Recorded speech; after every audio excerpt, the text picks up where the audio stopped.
Assalamualaikum warahmatullahi wabarakatuh. Alhamdulillah, alhamdulillahi rabbil alamin. Assalatu wassalamu ala asrafil anbiya'i wal mursalin, Sayyidina wa maulana Muhammadin. Ashhadu an la ilaha illallah wa ashhadu anna Muhammadar Rasulullah. Allahumma salli ala Sayyidina Muhammad, Muhammadun musyabihil wal ikram, ya wal jalil wal ikram, wa tahirin wal mujahidina, amma ba'du. Ibadullah, bersyukur kita kepada Allah dengan mengucapkan alhamdulillahi rabbil alamin atas segala limpahan karunia, rahmah dan hidayahnya, serta dengan izinnya juga kita dapat menjalankan amanahnya, beramal dan beribadah zahir batin, dunia dan akhirat. Bersalam kita tidak akan pernah kita lupakan. Marilah sama-sama kita sampaikan, kita panjatkan kepada junjungan kita Nabi Allah, Nabiul Akhirul Zaman, Rasulullah Muhammad sallallahu alaihi wasallam. Atasnya kalimahnya kita kalamkan dengan membacakan Allahumma salli ala Sayyidina Muhammad wa ala alihi Sayyidina Muhammad. Para jemaah sekalian yang dirahmati Allah, kaum muslimin dan muslimat dimanapun berada, rahimakumullah. Bertemu lagi dengan saya, Guru Mursyid Syekh Nur Muhammad Buya Irwan Maulana Al-Khalidi, Sumatera Barat. Tentunya dalam makom majelis zikir Ma'rifatullah, dalam naungan Yayasan Islam Hidayatul Mubarakah, dan tidak asing lagi dalam wadah syiar YouTube Buya Pasaman Timur yang dikenal kupas tuntas ilmu, hakikat amal dan ibadah. Pada waktu dan kesempatan yang kita muliakan ini, tentulah kita tidak akan menyia-nyiakan waktu, membuang-buang waktu, sehingga kita manfaatkan ridho Allah ini dengan sebaik-baiknya, tentu dengan bertolabul ilmi. Belajar, menuntut ilmu adalah salah satu kewajiban yang mutlak kepada setiap yang mengaku muslim, terutama dalam iman Islam. Kita berusaha untuk bermuqarrabin kepada Allah sebagai orang yang melakukan muqarrabun, yaitu berbalik mencintai Allah semata dengan menikmati dunia hasanah wa bil akhirati hasanah wa qina azabannar. Dalam tayangan dan waktu yang sangat kita muliakan ini, saya kembali berbagi wawasan dan ilmu pengetahuan untuk meningkatkan iman dan takwa kita kepada Allah Subhanahu wa taala dengan yang sebenar-benar takwa. Wa taqallahi wa ilmukumullah, bertawakal itu dengan berilmu kepada Allah. Dalam waktu dan kesempatan ini saya akan berbagi wawasan, yaitu tentang rahasia makna hakikat dari huruf ta. Sebuah hijaiyah yang sangat menggebuming di dalam dunia hakikat. bersyariat untuk menuju sebuah hakikat, tentu dengan jalan ibadah. Tapi dalam hal ini huruf ta ini adalah sebuah makom sebagai rumus tata tertib kode etik, yaitu hijaiyah, untuk mendapatkan nilai derajat ibadah, tentunya dengan meningkatkan derajat daripada diri sendiri, meningkatkan derajat kualitas diri menuju kualitas ibadah. Ini adalah suatu yang penting, yang mana inilah yang menjadi perjalanan. Huruf ta dalam hijaiyah tidak asing lagi di mata umat Islam.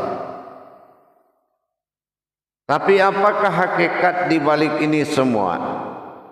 Karena yang dituangkan di dalam hijaiyah ini adalah kodrat, cara mentajalikan kodrat, cara mendirikan kodrat, cara menjalankan kodrat, dan bagaimana menetapkan kodrat. Ini adalah sebuah makom hijaiyah atau dikenal dengan huruf. Jadi huruf di dalam Al-Quran ini bukan sebuah ejaan tulisan, karena abjad tidak berlaku di dalam Islam. Yang berlaku ini adalah kalam. Inilah wahyu, inilah Al-Quran, dibaca dan dilihat. Al-Qara'an, Al-Quran, Al-Qur'ain. Titik-titik rahasia yang sangat banyak di dalam Al-Quran, yang membuat manusia terangkat derajatnya di mata Allah. Iman Islam dijalankan dengan yakin dan percaya. Tidak cukup kita lakukan yakin dan percaya kalau kita tidak melalui masa-masa hakikat di dalam Al-Quran. Atau lebih jelas dengan bertajali pada ayat. Melihat ayat tertulis dalam Al-Quran dinamakan jatuh kepada kitab bernama Al-Quran. Tentu dia merujuk atau bernuzul kembali sebuah kodrat, yang mana usul dari kodrat Al-Quran ini adalah hakikat pada diri kita. Ada yang jatuh menjadi sir, ada yang menjatuh menjadi wujud hakikat, ada yang menjadi batin. Jadi hijaiyah itu sangat banyak kodrat-kodrat yang bersembunyi, tergantung kita mau tahu kodrat mana yang dikatakan hidup. Ada yang mati, ada yang kodratnya alam, ada yang anazir, anasyir, dan sangat banyak kalau kita ingin mengetahuinya. Tapi pada waktu dan kesempatan ini kita akan membahas dulu tentang huruf ta. Di tayangan YouTube yang lalu kita pernah membahas huruf ba. Alif sudah makanan tiap kita berkalam dalam kajian. Mendirikan hakikat Allah tajalli batin bagi diri kita menjadi wujud sebuah batin, itu dinamakan alif. Tapi kalau sudah menuju ba dan ta, itu sangat penting dibahas. Karena apabila pelaku ibadah tidak mengenal hijaiyah, dia belum dikatakan ahli ibadah. Karena hijaiyah ini adalah dasar untuk melaksanakan sebuah hakikat ibadah. Kita lihat huruf ta. Huruf ta ini kalau di dalam sifat diri, perlakuan pada syariat diri, ta ini adalah dilakukan dengan hijaiyah ta alif kasrah alif, ta dan kasrah alif di atas a. Ini disebut dengan ibadah, yaitu dikatakan ibadahku. Ta. Kenapa Allah katakan ibadahku? Karena ada titik dua di situ. Ada titik dua. Titik dua itu bermakna wujud yang sama. Ya, titik dua itu bermakna wujud yang sama. Coba perhatikan baik-baik huruf ta. Itu sangat tidak ada perbedaan antara titik satu dengan titik satu lagi. Dan dia setara dan sejajar. Padahal dalam sifat ketuhanan, Allahu laisa kamitslihi min syai'un. Tidak ada seorang sesuatu yang setara dengannya. Tetapi kita lihat huruf ta ini titiknya titik dua. Itu menunjukkan sebuah kesetaraan. Tapi dalam pemahaman kita, dalam pengkajian Usuluddin, kita melihat kalau makomnya ta ini sama wujudnya dengan ba, sama-sama letter U, ini menandakan sebuah tajalli sifat. Tajalli sifat yang sama. Titik dua adalah suatu wujud yang sama, yang mana di situ telah terjadi hukum beribadah kepada sesuatu tempat beribadah. Ada dua. Kalaulah dikatakan ibadah, tentulah ada yang beribadah. Dan satu lagi tentu ada tempat beribadah. Dalam wujud yang sama. Titik dua menandakan sebuah wujud. Ada wujud, ada yang wujud dari dua titik tadi. Artinya ala ma'budun al-ma'bud wahidun al-ahadud.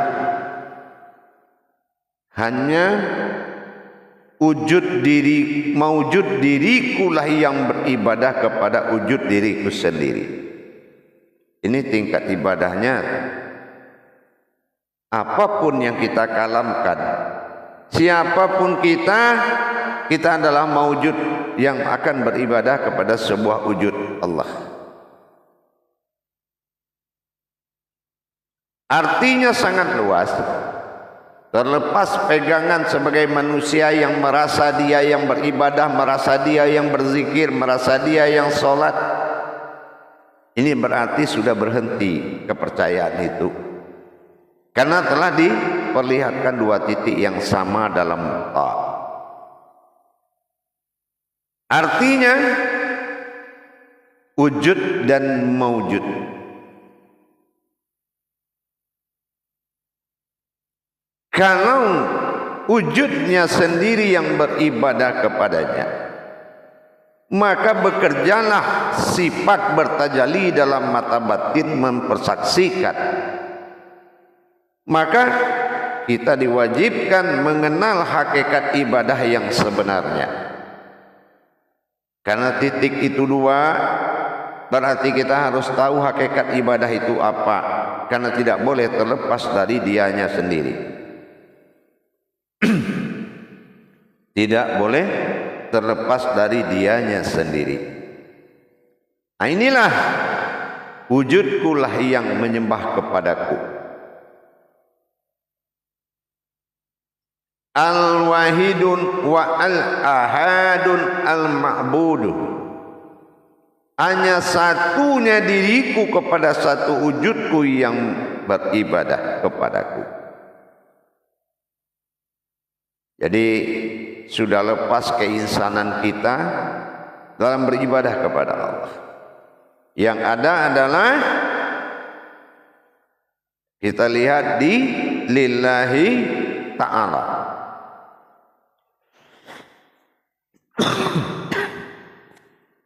Kita lihat di lillahi ta'ala. Lillahi illah juga Tuhan, Allah juga Tuhan.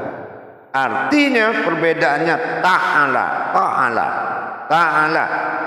Ta' itu adalah ibadah. Allah bersifat Tuhan. Jadi dalam pensaksian perjalanan mata batin dan sir wujud nurmain bagi kepentingan batin, segala penglihatan batin hanya bisa melihat dan menyaksikan sesuatu, beribadah kepada sesuatu. Kenapa dikatakan sesuatu? Karena luputlah asma di dalam tajalli wujud. Luputlah asma di dalam tajalli wujud. Jadi tidak ada lagi penamaan kepada sebuah asma kalau sudah titik yang sama. Apa titik yang sama? Kodratku kepada diriku. Karena diriku bukanlah sebuah kodrat. Hanya ada kodratku yang menyembah kepada wujudku semata. Makanya sholat itu jadi fardu ain. Fardu wajib, ain itu menyaksikan. Kita percontohkan titik 2 rukun hakikatnya. Apa yang dikatakan rukun hakikat daripada menyembah dan disembah? Jelas siapa yang duduk, jelas siapa yang beribadah, dan jelas kemana ibadah itu diarahkan. Ini namanya hakikat. Kalau titik 2, kita tidak lagi melihat siapa yang beribadah, tetapi kita melihat dan menyaksikan sesuatu yang sedang beribadah. Luput asma di sini. Jadi dengan demikian sangat jelas sekali. Kalau kita lihat nama-nama ta ini dalam kejadian amaliyah sehari-hari, dalam umat Islam itu serba ta. Ada tawassulan, ada takarub, ada tahlil, tahmid, talqin. Sangat banyak sekali. Tapi yang dituntut di sini bukan persoalan banyak, tapi rumus ta ini menandakan titik yang sama. Artinya wujud yang sama. Jadi jangan sekali-kali kita merasa menghadirkan diri beribadah kepada Allah. Karena ini adalah rumus. Titik, tidak ada perbedaan.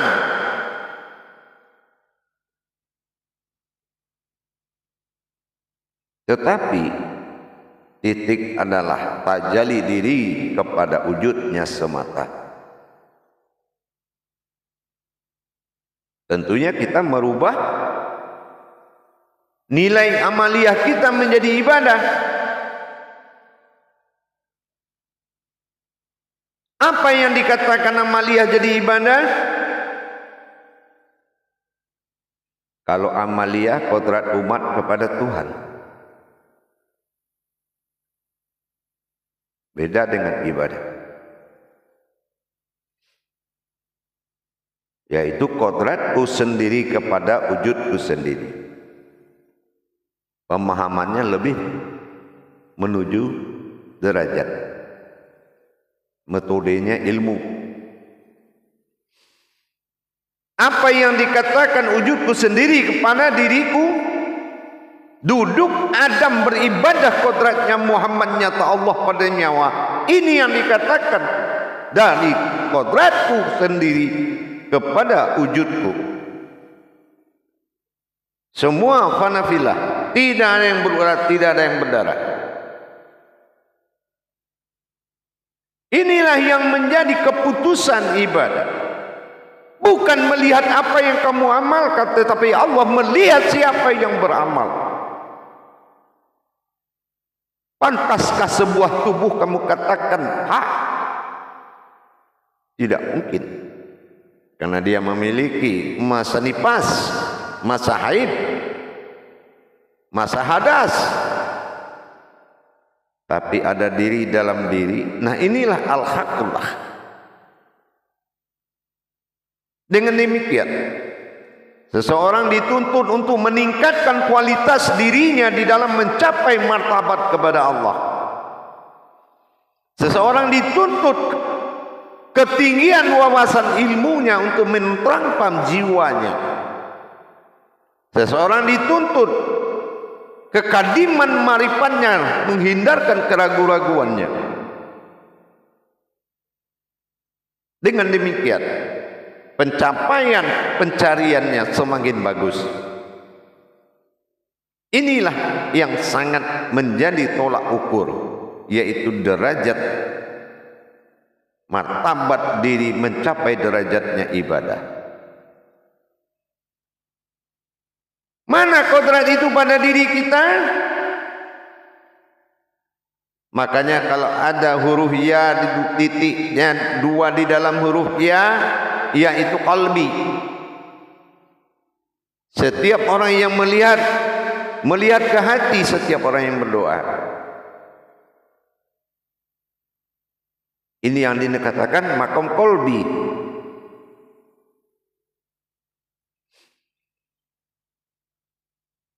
Dengan demikian,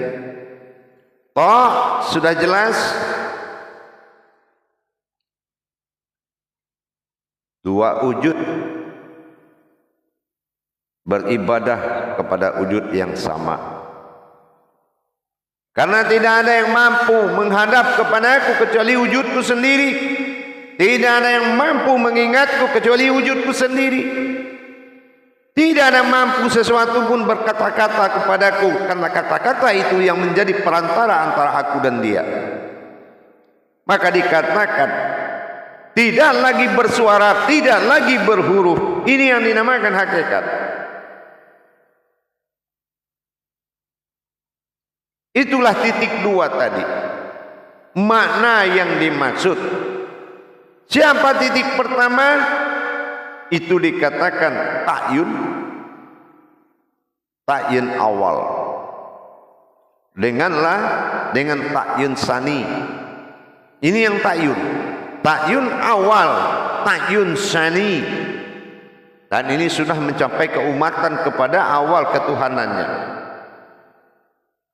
Maka kerangka yang harus menjadi amalan, yaitu yang mengamalkan yang akan menjadi amalan. Tajalli pandang ada pada ayat yang dilebur. Tajalli pandang ada pada ayat yang dilebur. Kalau belum bisa melebur ayat, bagaimana bisa ada ma'rifat? Jangan nekat bertuhan, harus berilmu. Fa'kulu min bi khairi ilmin ya'malu madudatul la tuhabalu. Ingat, beramal dan beribadah tanpa ilmu pengetahuan, maka amal ibadah ini tidak diterima dan kembali la tuqbalu, tidak diterima. Maka kita harus berilmu. Aitita. Kalau dalam hukum tajalli, mana alam pisiri, pizat, pisifat, dari 3 titik di ta terjadi 2 titik, tergantung makom yang akan ditajalikan. Kalau dia zat berarti tajalli nur, kalau dia batin ini tajalli zat.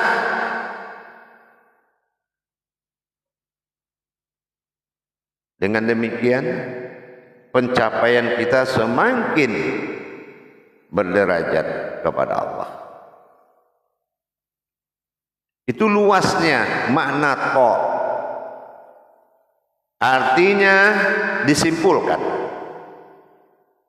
tidak ada lagi yang mengaku saya yang beribadah kepada Allah, aku yang beribadah.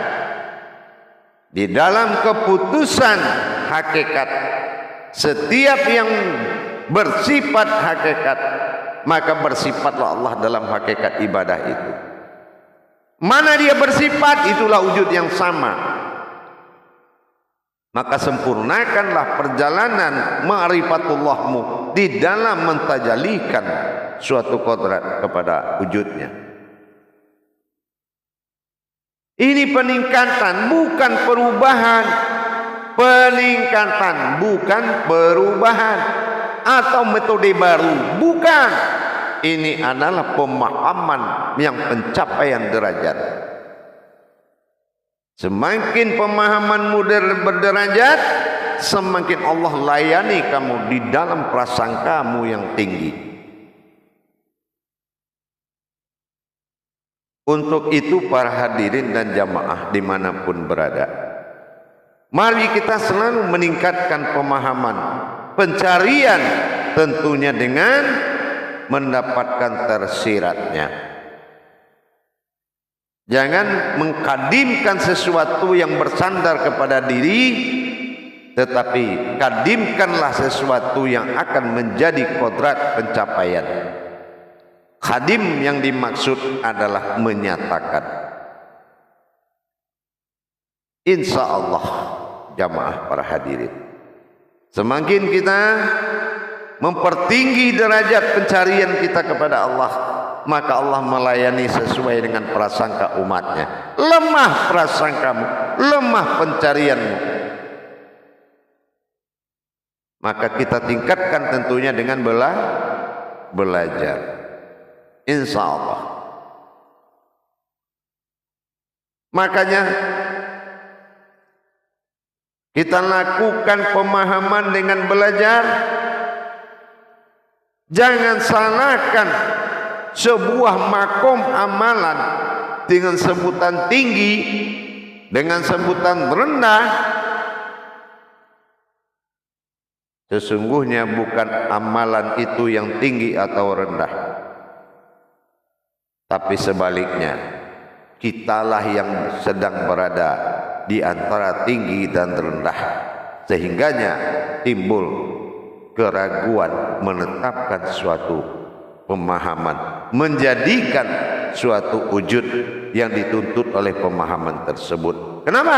Karena kita berada di antara keduanya. Inilah keraguan-keraguan yang akan menyusul ma'rifatmu, yang akan membunuh ma'rifatmu agar tidak sampai kepada Allah. Hadirin jamaah yang dirahmati, insya Allah kita akan selalu berbagi dan berbagi untuk meningkatkan iman dan takwa kita kepada Allah. Kita akan selalu berbagi. Jangan ada keterhinaan martabat Allah pada diri kita. Maka kitalah yang akan siap diperjalankan oleh tauhid, yaitu iman. Iman kitalah yang akan diperjalankan sampai pada saat rohani kita menjadi hayatnya Allah. Rohani. Kelelahan, kebodohan, keletihan dalam belajar itu adalah menandakan kemampuan akal dan nafsumu telah sampai batasan akhir. Maka lanjutkanlah dengan keyakinan, insya Allah. Alhamdulillah para hadirin dan jamaah, mari kita bermujahadah, berjuang dengan beriadah, dengan melatih diri, tentunya dengan melatih pandangan. Ingat, Allah tidak dengar apa yang kamu katakan dan tidak mau mendengar, tapi Allah bisa mendengar apa yang kamu lihat, karena penglihatanmu penuh dengan kata hati dan batin. Apa yang kamu lihat, itu yang akan menjadi pemimpin diri. Itu yang akan menjadi doamu. Takut dengan masalah, takut dengan ketakutan hewan, takut dengan ketakutan makhluk, maka kamu sesungguhnya sudah berdoa. Sesungguhnya kamu minta kamu kepada Allah menjadi makhluk yang penakut. Padahal ittaqullah itu memang diajarkan oleh Allah. Takutlah kepadaku Apabila engkau takut kepadaku, kata Allah, maka akan kuperintahkan semua takut kepadamu. Karena yang bersifat itu adalah sifatku pada dirimu, dan sifat itu aku juga. Inilah yang akan menjadi perbuatan wujud yang sama pada huruf ta. Jadi kalau kita masih merasa ada di dalam zikir, di dalam ibadah apapun, syahadah atau syahadiyah langsung atau tidak langsung, kalau kita masih merasa ada, tunda sesaat, beruduk lagi, bermunajat, ilahi anta maksudi warlati matlubi.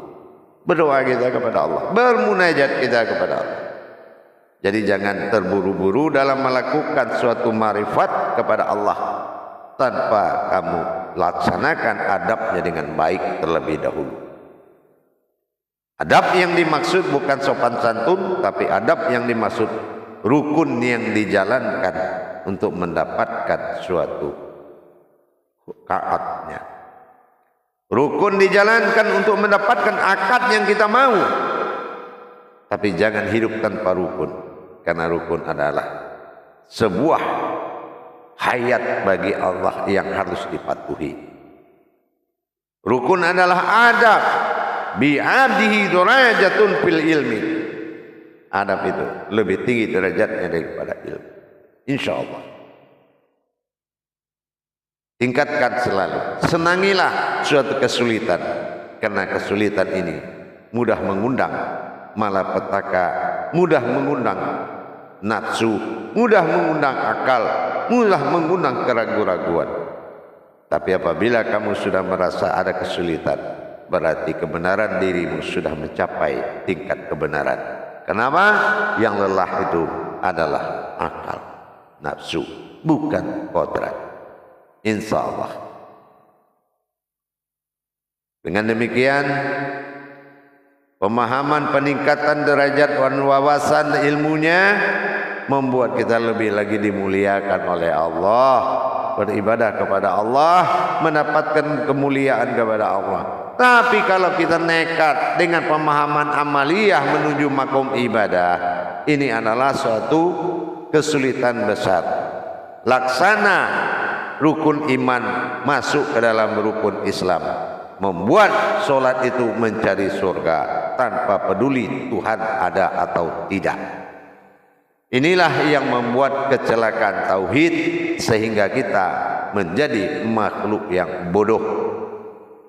Hindarilah kebodohan itu dengan tidak mengenal Allah, tapi capailah kebenaran dan kepintaran diri karena selalu berma'rifatullah kepada Allah.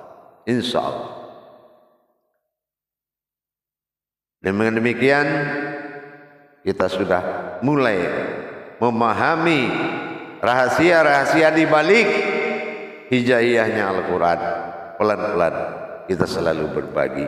Insyaallah, mudah-mudahan bagi jemaah yang ingin, para hadirin dan hadirat, memperdalam dan menjalankan dan pemahaman dan mendapatkan tuntunan, silakan menghubungi nomor telepon yang ada di layar deskripsi YouTube Buya Pasaman Tibur.